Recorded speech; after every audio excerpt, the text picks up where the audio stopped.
মার্কিন সরকার প্রধান বা মার্কিন প্রেসিডেন্টের সাথে অন্য কোনো রাষ্ট্রপ্রধানের দ্বিপাক্ষিক বৈঠক এই জাতিসংঘ অধিবেশনে সাধারণত হয় না। এই বৈঠকটাকে বলা হচ্ছে যে বিরল বৈঠক। আমন্ত্রণ জানাচ্ছি সংবাদপত্রের পর্যালোচনা ভিত্তিক পত্রিকার চোখে দেশ অনুষ্ঠানে।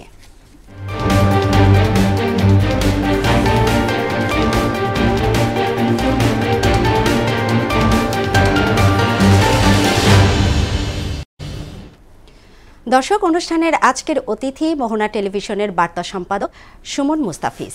সুমন, পত্রিকার চোখে দেশ অনুষ্ঠানে আপনাকে স্বাগত। ধন্যবাদ। আমরা আসবো আপনার কাছে, তার আগে জেনে নেই আজকের পত্রিকাগুলোর প্রধান প্রধান শিরোনামগুলো।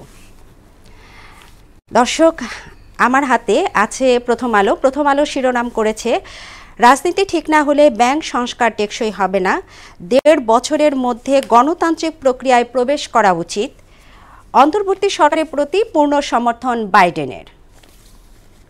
দৈনিক ইত্তেফাক শিরোনাম করেছে, ১৮ মাসের মধ্যে নির্বাচনের কথা বলেন সেনা প্রধান, যে কোনো পরিস্থিতিতে অন্তর্বর্তী সরকারকে সর্বাত্মক সহায়তার অঙ্গীকার। পোশাক শ্রমিকদের ১৮ দফা দাবি মেনে নিয়েছে সরকার ও মালিকপক্ষ, অন্তর্বর্তীকালীন সরকারকে পূর্ণ সহযোগিতা দেবে যুক্তরাষ্ট্র। ডক্টর ইউনূস, জো বাইডেন ঐতিহাসিক বৈঠক। আছে সমকাল। সমকাল শিরোনাম করেছে, ডক্টর ইউনূসের সরকারকে পূর্ণ সমর্থন বাইডেনের। অস্ত্র ছাড়া ডিউটি, বিশ্রাম, প্লাস্টিকের বিছানায়, পুলিশ বাহিনী সংস্কারে ৩ বিষয়ে প্রাধান্য। বাংলাদেশ প্রতিদিন শিরোনাম করেছে, ইউনূসকে সর্বাত্মক সমর্থন বাইডেনের, ঐতিহাসিক বৈঠক, নতুন যাত্রায় ঢাকা ওয়াশিংটন। রয়টার্সকে সাক্ষাৎকারে সেনাপ্রধান, ১.৫ বছরের মধ্যে গণতন্ত্রে উত্তরণ ঘটা উচিত। দ্বিপক্ষীয় সম্পর্কে জোর, নিউ ইয়র্কে পররাষ্ট্র উপদেষ্টা এবং ভারতের পররাষ্ট্রমন্ত্রীর বৈঠক। যুগান্তর শিরোনাম করেছে, বার্তা পরিষ্কার হবে, উন্মোচিত হবে সম্ভাবনার দ্বার, জাতিসংঘের ৭৯তম অধিবেশনে বাংলাদেশ।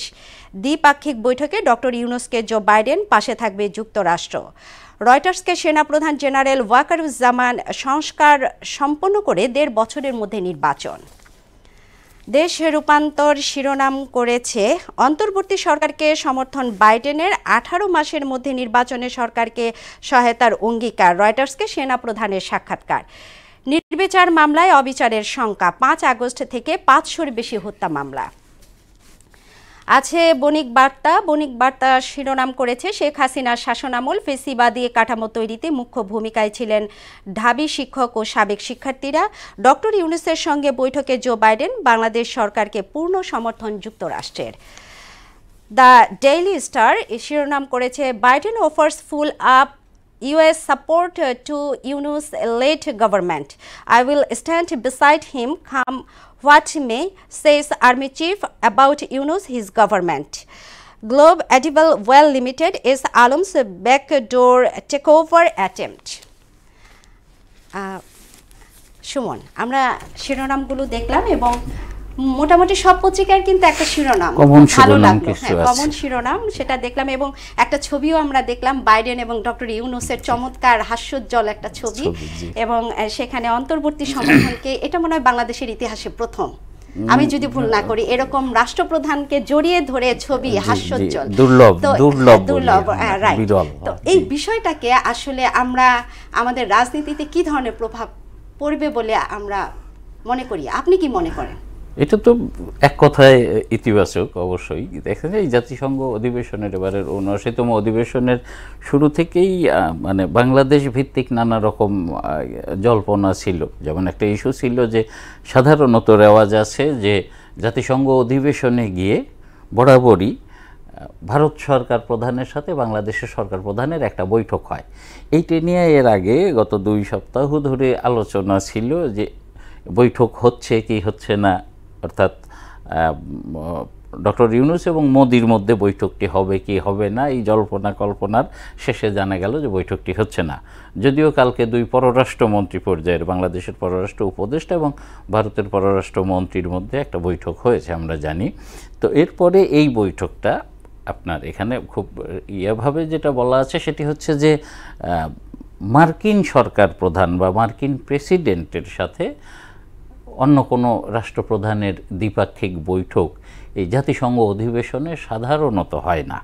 তো সেই জায়গাটিতে বাংলাদেশ একটি জায়গা করে নিয়েছেন। তার মানে আমরা আশাবাদী আমাদের প্রফেসর ইউনূস রাজনৈতিক পরিস্থিতি নিশ্চিতভাবে। তো এই বৈঠকটাকে সেই অর্থে বলা হচ্ছে যে বিরল বৈঠক। এবং আরও একটি ভালো বিষয় সেটি হচ্ছে যে এই বৈঠকের সময়সীমা নির্ধারিত ছিল 15 মিনিট, কিন্তু খুব হৃদ্যতাপূর্ণ আন্তরিকতাপূর্ণ পরিবেশে বৈঠক হয়েছে, সেটা দ্বিগুণ সময় 30 মিনিট ধরে বৈঠক হয়েছে।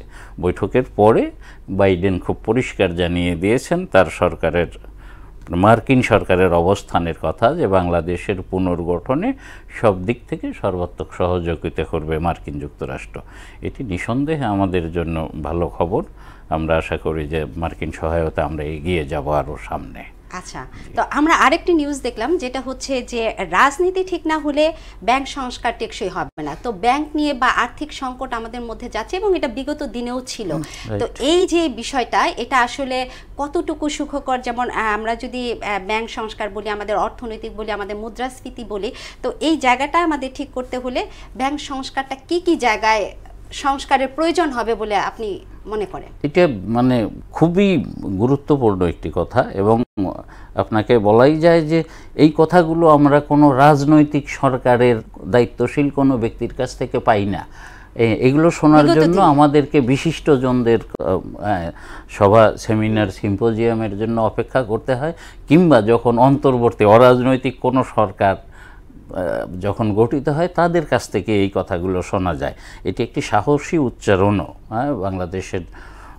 বাংলাদেশ ব্যাংকের গভর্নর মহোদয় বলেছেন, ডক্টর আহসান এইচ মনসুর অত্যন্ত প্রাজ্ঞ অর্থনীতিবিদ উনি, আমরা জানি সেটা, সর্বজন শ্রদ্ধেয় ব্যক্তি। তো উনি যে কথাটি বলেছেন একেবারে গুরুত্বপূর্ণ কথা, যে ব্যাংক খাতের সংস্কার, ব্যাংক বা পুরো আর্থিক খাতের ব্যাংকিং প্রতিষ্ঠানগুলোর আপনি সংস্কার চাইলে দরকার হলো রাজনীতির সংস্কার। খুব মানে নিকট অতীত থেকে যদি আমরা উদাহরণ টানি, দেখেন মানে দেশের শীর্ষতম কয়েক বছর ধরে AAA রেটিংয়ে ছিল ইসলামী ব্যাংক নামে একটি ব্যাংক।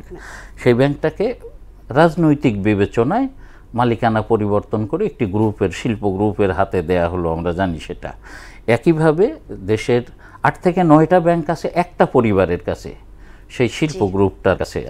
আমরা সবাই জানি, বলেই ফেলতে পারি যে এস আলম গ্রুপ। একটা পরিবারকে, একটা শিল্প গোষ্ঠীকে 8 থেকে 9টা ব্যাংক দিয়ে দেওয়া হয়েছে। বাকি ব্যাংকগুলো যেগুলো আছে সেটা পরিবারতন্ত্র আছে। একই পরিবারের বাবা ব্যাংকের চেয়ারম্যান, ছেলে ব্যাংকের পরিচালক, হ্যাঁ এইভাবে চলছে। রাইট।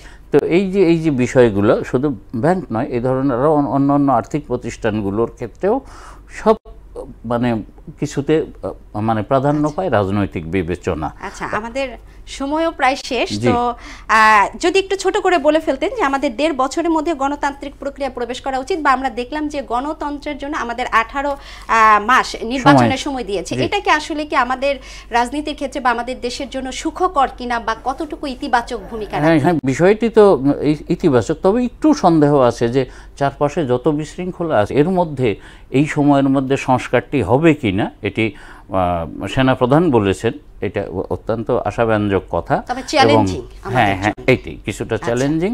তো আমরা আশা করব, এবং তিনি পূর্ণ সমর্থন দিয়ে যাচ্ছেন ইন্টারিম গভর্নমেন্টকে, এটাও ভালো দিক। সেই সমর্থন এবং সহায়তা যদি অব্যাহত থাকে, সবাই মিলে আমরা দেশকে পুনর্গঠন করে 1.5 বছরের মধ্যে একটি নির্বাচিত সরকারের কাছে ক্ষমতা হস্তান্তর হবে, সেটি আমরা আশা করতে পারি।